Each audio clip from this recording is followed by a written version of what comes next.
Assalamualaikum warahmatullahi wabarakatuh. Perkenalkan, nama saya Ahmad Rizky Pranata dengan NPM 234110115 dari kelas MNJ 23C. Di sini saya akan menjelaskan tugas komunikasi bisnis dengan materi yang berjudul negosiasi. Negosiasi adalah proses di mana dua pihak atau lebih yang memiliki kepentingan yang berbeda-beda berkomunikasi untuk mencapai kesepakatan yang saling menguntungkan. Proses ini melibatkan diskusi, tawar-menawar, dan kompromi untuk mencapai tujuan yang diinginkan oleh masing-masing pihak.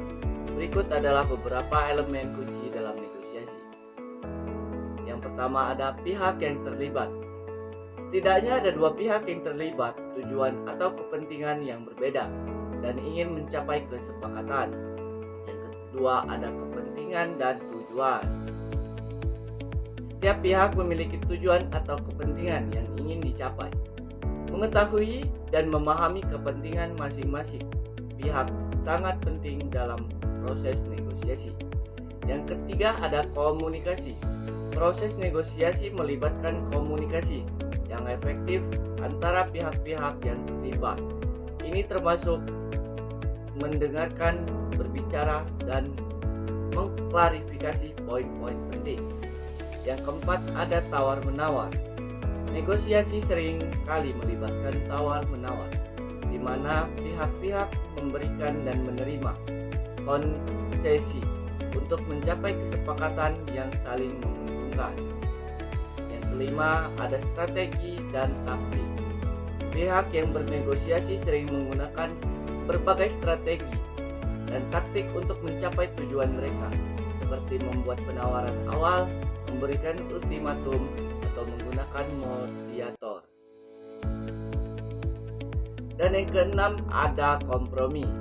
Negosiasi seringkali memerlukan kompromi di mana setiap pihak mungkin harus mengorbankan beberapa kepentingannya untuk mencapai kesepakatan.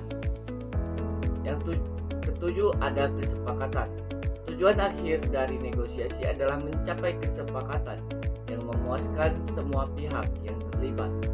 Kesepakatan ini bisa bersifat formal seperti kontrak tertulis atau informal seperti kesepakatan lisan. Jenis-jenis negosiasi. Negosiasi distributif dikenal juga sebagai negosiasi menang kalah, di mana satu pihak mendapatkan keuntungan lebih besar dengan mengorbankan pihak lain. Contohnya adalah negosiasi harga antara penjual dan pembeli.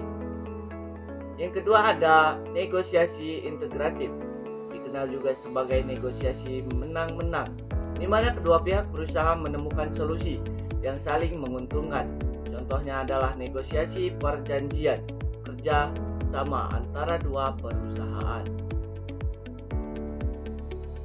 Tahap negosiasi. Yang pertama, ada persiapan.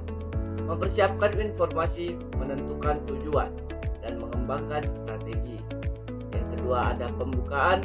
Memulai diskusi, menetapkan aturan dasar, dan menciptakan suasana yang kondusif untuk negosiasi. Yang ketiga, ada tukar-menukar informasi. Mengungkapkan kepentingan, kebutuhan, dan posisi masing-masing pihak. Yang keempat, ada tawar-menawar. Memberikan penawaran dan kontrak penawaran serta mencapai titik temu. Yang kelima, ada penutup. Mencapai kesepakatan akhir dan menyelesaikan rincian kesepakatan. Yang keenam, implementasi dan tindak lanjut. Melaksanakan kesepakatan monitor. Pelaksanaan untuk memastikan semua pihak memenuhi komitmen mereka. Keterampilan yang dibutuhkan dalam negosiasi. Yang pertama, komunikasi efektif. Mampu menyampaikan dan menerima informasi dengan jelas dan efektif.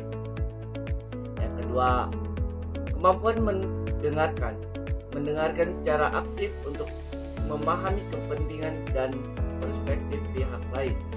Yang ketiga, ada pemecahan masalah. mampu mencari solusi kreatif dan menyelesaikan konflik yang mungkin timbul. Yang keempat, kemampuan analitis, mampu menganalisis informasi dan situasi untuk membuat keputusan yang tepat. Yang kelima, kesabaran dan ketekunan, menunjukkan kesabaran dan tidak mudah menyerah dalam proses negosiasi. Negosiasi adalah keterampilan penting dalam berbagai aspek kehidupan, termasuk bisnis, hukum, diplomasi, dan kehidupan pribadi. Dengan memahami dan menerapkan prinsip-prinsip negosiasi yang efektif, seorang dapat mencapai hasil yang lebih baik dan hubungan yang lebih harmonis. Sekian presentasi dari saya. Bila ada salah kata saat saya berpresentasi, saya mohon maaf. Dan saya, Ahmad Rizky Pranata, pamit undur diri. Wassalamualaikum warahmatullahi wabarakatuh.